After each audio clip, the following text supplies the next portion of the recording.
Hi, she's Chrissy.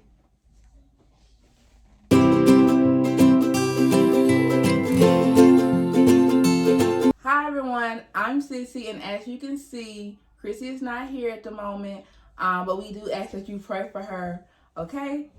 So we're doing our Sunday school review on today, and we have an exciting lesson ahead of us. So what I want to do is everything is going to be in the bottom, the whole description box down there. It's weird doing all this by myself. So everything's going to be at the bottom.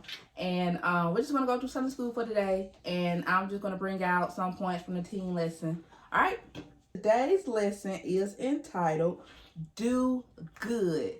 The lesson is titled, Do Good. And our Bible truth, or the adult lesson, is Peace and Justice Reigns. And we're coming from Zechariah 8, who is also, Zechariah is a minor prophet. One thing that I loved about this lesson is that when you think about peace and justice, they're all intertwined into each other, okay? So, and I'm kind of starting at the bottom right quick. All right, so the takeaway that I got from this lesson was God advocates for peace and justice, okay? So justice is a characteristic of being fair. So follow that. Peace, he advocates for peace and justice. Justice is a characteristic of being fair. After that, let's remember that for there to be justice, so a characteristic of being fair, you must tell the truth. The truth is central to peace and justice. So in all of that, our big takeaway is to have truth, to keep peace. And we must advocate for this because this is what is our task as Christians. So can you be a Christian and be unfair? Can you have respect of persons? Let's look at this lesson. Our Bible lesson for today talks about Zechariah and how he was used by God to let his people know that he will restore Judah to its former glory.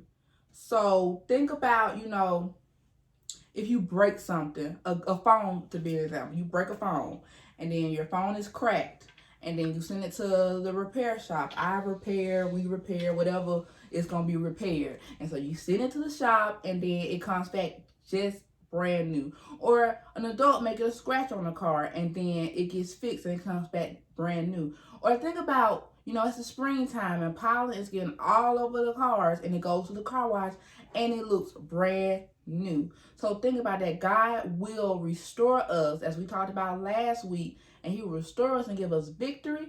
He will bring celebration to us. We will be celebrated.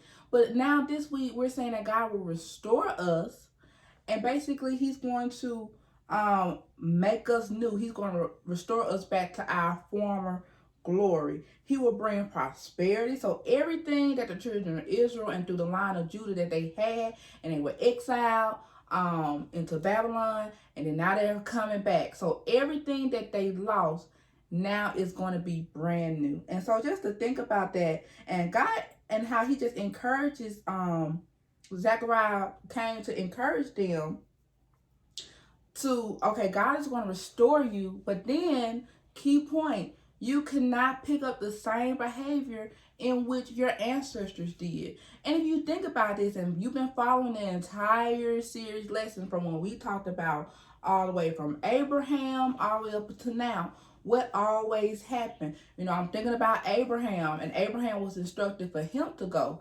Abraham took it a step further and went out of the will of God when he brought on his nephew Lot. And then through that, Lot went through his trials, tribulations, and then Abraham was trying to share things with him, and then Lot ended up losing his wife. You think about the children of Israel being but the children of Israel being freed from Egypt, and Moses went on the top of Mount Sinai. He came back and he's like, what are y'all doing? Who are y'all worshiping? That golden calf is not what brought you out of Egypt. And then they end up in the wilderness for 40 years. Okay, so now begot, they have had their own children. And now, yes, there was a time they also again got exiled. So all these exiles, and you learn the same lesson. As we kind of, me and Chrissy kind of joking how the Israelites, it's like they just cannot get it right. But we know what the end result is. We know what the story is. We know what Isaiah, the prophet Isaiah foretold to the Israelites, that we will be restored. And so now we're just talking about our restoration. So in this lesson, it talked about another kind of cleanup lesson, which I realized, and I thought, oh, is this the same story? Did I read the lesson twice? Am I in the right lesson? But it was about a girl named Elizabeth who walked past her community, like this abandoned piece of land, and it was dirty, it was filthy, the grass was overgrown. I think about one of my friends who cannot stand if the grass is not cut. Some people can't cut their grass every Saturday. But anyway, so this had happened, and all of this, and she didn't like it. And I tell you, Elizabeth reminds me of one of my friends, because her mom was like, well, why don't you just do something about it? So in all of that, Elizabeth got her friends. I would have been one of Elizabeth's friends, but she got some of her friends, and every Saturday they would just clean up. They weren't asked to do it. They just said, I don't like looking at it, and so we're going to do something about it. And wouldn't you know, they ended up getting a community. It was considered a community service project. They got community service for it. And then what happened, that piece of land was restored back to what it used to be. I mean, I'm sure before it probably was a house there, and it probably got burned down, but that owner probably kept the house very, very nice, and the land very nice, and then now it's just overgrown and looks very filthy. But look at that, the same way, if man can restore land, what can God do for us? So if you just think about that, God, he has the power to restore us. And then just to forget everything that we've done, everything that happened in the past. And I really just thought that was very beautiful. Elizabeth brought about a positive change. So what I want to challenge those listeners and viewers out there, think about who's in your community that is creating a positive change, and what are they doing in the community? And then think about, how do we honor them? I can't wait to talk to my Sunday school class on Saturday and go, I know somebody who I honor and that I respect, and I see that they brought about a change to a situation where it was just very stagnant. And that's why I get so excited to sit them down or do stuff for them or whatever I can, and bless them. So who is in our community making a change? I mean, think about now with COVID-19 going on. I think about one of my church members. She took the liberty of making masks, and that's all she was doing, was just making masks for people, and really for the hospitals, because we know the situation that happened with them. And then God took it a step further and blessed her to profit for it. She wasn't asking for it, she wasn't seeking for it. When COVID-19 started, it was one man, it was on like the internet, and it was one man who actually decided to buy up all the hand sanitizer and try to sell it, but then it ended up biting him back, in the foot. But how other people, how basically that happened, to other people try to get over on people. But when you want to do something positive for a change, you're gonna reap what you sow. And so in that lesson, just peace and justice reign. So in all of that, we just do good. Okay, remember, we must tell the truth. So tell the facts, not alternative facts. Remember, God is watching you. Uncover false ideas.